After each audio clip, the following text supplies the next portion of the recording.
தட்டை, சீடை, முறுக்கு, ரிப்பன் பக்கோடா, அதிரசம், என்ன வேணாலும் செய்யுங்க. ஒரே ஒரு 5 லிட்டர் இதய மந்த்ரா கடல் எண்ணெய் பேக் ஒரு மாசம் முழுசுக்கும் அத்தனை சமையல முடிச்சு விடலாம். இதய மந்த்ரா. திருவள்ளூர் காளம்பாக்கத்தைச் சேர்ந்தவர் தனுஷ், வயது 23. தேனியைச் சேர்ந்த 21 வயது விஜயஸ்ரீயை காதலித்து மணந்தார்.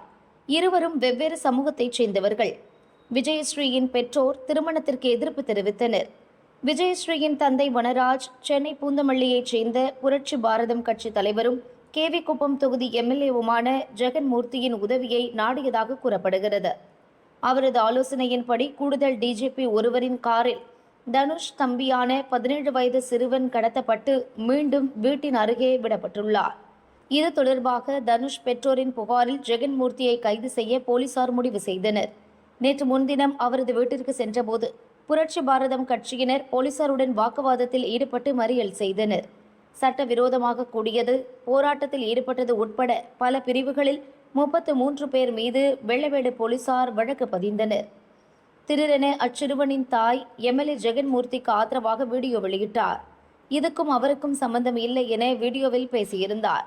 அவர் மிரட்டப்பட்டாரா என போலீசார் விசாரித்து வருகின்றனர். 7ஆம் தேதி நைட்டு ஒரு 2 கார் வந்தது. கார் வந்ததுனால என் பையனை கூட்டிகிட்டு போயிட்டாங்க. கூட்டிகிட்டு போயிட்டு கொஞ்ச நேரத்துலேயே எடுத்துகிட்டு வந்து விட்டுட்டாங்க. பக்கத்தில் இருக்கிறவங்கலாம் வந்து கூட்டிகிட்டு போனாங்க. பக்கத்தில் இருக்கிறவங்களாம் எங்கள் பையனை கூட்டிகிட்டு போயிட்டாங்க காருன்னு சொன்னதுனால நான் பதட்டத்தில் 100க்கு அடிச்சிட்டேன். 100க்கு அடித்ததுனால கொஞ்ச நேரம் படுத்து வீட்டுக்கு சின்ன பையன் வந்துட்டான். வந்ததுனால நான் அப்புறம் காலையில் ஸ்டேஷன்லேருந்து ஃபோன் பண்ணாங்க. இது மாதிரி கம்ப்ளைண்ட் வந்து கொடுங்க, 100க்கு ஃபோன் அடிச்சதுனால கம்ப்ளைண்ட் கொடுங்கன்னு சொன்னாங்க. நாங்கள் போனோம். கம்ப்ளைண்ட் அவங்க கொடுக்க அவங்க எழுதி சொன்னதை நாங்கள் எழுதி கொடுத்துட்டு வந்தேன். அதுக்கப்புறம் கோர்ட்டுக்கு போனோம்.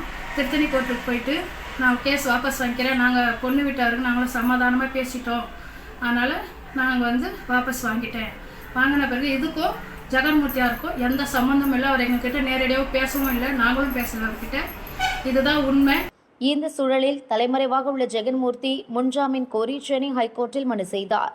இந்த வழக்கு இன்று நீதிபதி பி. வேல்முருகன் முன் விசாரணைக்கு வந்தது. ஜெகன்மூர்த்தி இன்று பகல் 2:30க்கு கோர்ட்டில் ஆஜராக வேண்டும். ஆள் கடத்தலுக்கு உதவியதாக கூறப்படும் ஏடிஜிபி ஜெயராமனும் ஆஜராக வேண்டும். அவர் ஆஜராகவில்லை என்றால் கைது செய்து ஆஜர்படுத்த போலீசாருக்கு நீதிபதி அதிரடி உத்தரவு பிறப்பித்தார். விசாரணை 2:30 மணிக்கு ஒத்திவைக்கப்பட்டது.